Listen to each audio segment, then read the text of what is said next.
So kuna kile kipindi ambacho unakuwa haupo tayari kufanya kitu kwa wakati huo, lakini labda utakuwa tayari baadaye.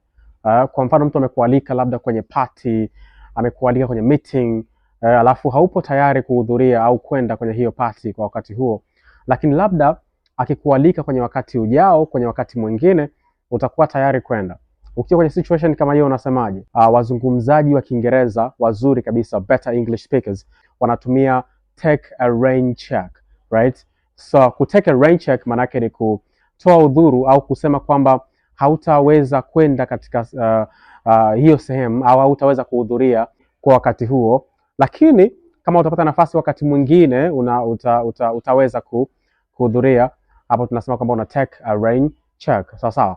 Kwa mfano unaweza kusema I'm sorry, I'll have to take a rain check for the meeting this week, right? Manake you won't be available this week, but you're probably going to be available next time when you are invited. So hiyo ndio maana ya kutake a rain check. Tunga sentence down below in the comment section, niambie what are you taking a rain check for right now. Mimi nitapitia kusahihisha grammar and everything's going to be alright. Mimi naitwa Mtumba, don't go nowhere.